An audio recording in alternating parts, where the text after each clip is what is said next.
Let's ride. Day 3. The House goes into day 3 of voting for House Speaker with no end in sight. A speaker has not been elected. House GOP leader Kevin McCarthy has met with some of the holdout Republicans, offering them deals to win their support. Do you have a deal with those guys right now? But a lot of progress. But McCarthy needs to persuade about 15 of the 20 Republicans who voted for someone else to change their minds. And some of those holdouts say no amount. Well, you got me. By all accounts, it doesn't make sense.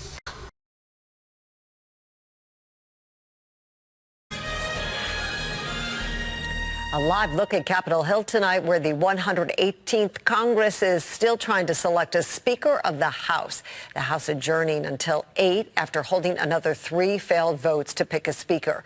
For a Speaker to be named, they must earn a majority or 218 votes in the House. Kevin McCarthy, who is the favorite to win due to the Republican majority, has now failed on all 6 votes.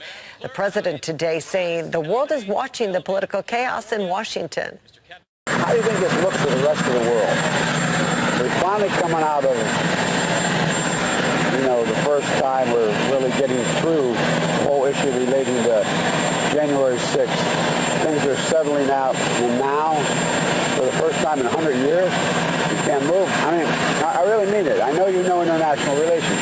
It's not a good look. It's not a good thing. It's the United States of America, and I hope they get their act together. Well, former President Donald Trump once again threw his support behind McCarthy today, but right now it's unclear how the stalemate will end. Chief political correspondent Scott Thuman's in D.C. with the latest. Well, another 3 rounds of voting, another 3 failed attempts by Republicans to pick a Speaker of the House. That is now 6 in 2 days, and it spells real trouble, not just for Kevin McCarthy, but for the Republican Party itself. Wednesday's battle exposed again this rift between a small but vocal group of mostly hardcore conservatives and the larger mainstream bunch of Republicans. McCarthy, with around 200 votes, still frontrunner for the job, but losing a tiny bit of support as this impasse lingers on, about 18 or 19 votes short of what's needed. Now, people from former House Speaker like... I got a little secret for you. Come here. No, closer. I don't make deals with peasants! For what purpose does the gentlewoman from Colorado rise? Madam Clerk, I rise to nominate Hearn as Speaker of the House. The gentlewoman is recognized. Thank you, Madam Clerk. We have been accused of not having a plan. Well, we've presented many, many plans and are even presenting 2 plans simultaneously right now for Speaker of the People's House. I sat in my chair anticipating to vote for Byron Donalds, whom I respect, whom I see as a leader.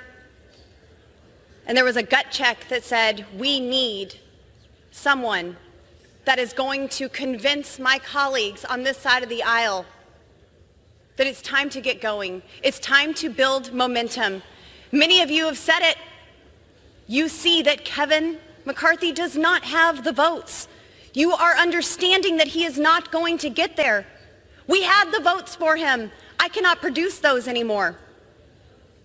The colleagues that I brought with me to offer those 218 votes on the first ballot aren't there anymore.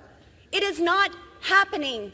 And as it's been said, we need to get to a point where we start evaluating what life after Kevin McCarthy looks like. America doesn't want more talk, and I'm going to keep my speech a little short. They want action. I'll take that. I want to get to work too. America is tired of rhetoric, and they want results. This isn't chaos. This is a constitutional republic at work. I'm a mom of 4 boys. I know what chaos and dysfunction looks like. This is actually a really beautiful thing to be here with all of my colleagues debating. Just as the gentleman from Montana said, we have not experienced this in the 2 years that we have served here in Washington, D.C. This is the most debate that has taken place, and I love it. I love the conversations that are going on the floor, in the cloakroom, in the halls.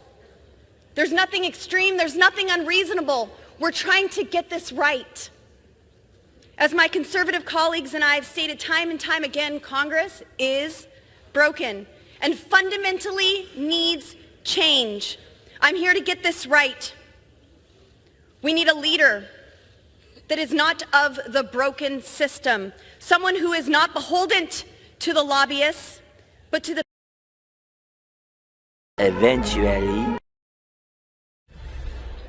Well, Tyler, this 8th vote for House Speaker is expected to end the same way the previous 7 did, with Kevin McCarthy falling short of the 218 votes that he will need in order to win the top job. Now, currently, McCarthy is down 6 Republican votes. He can only afford to lose 4. He has been trying to work members on the floor and talk to them off the floor as well, but some hardliners are holding out and saying there is no deal, and in fact, trust has been broken because details of their negotiations have been leaking out. So for right now, the vote is still ongoing, but the end is likely to be the same, with no one elected as Speaker of the House after this 8th round of voting. Guys. And no work can get done in the House so long as there is no Speaker. Elon Moy, thanks very much. This is how legends are born.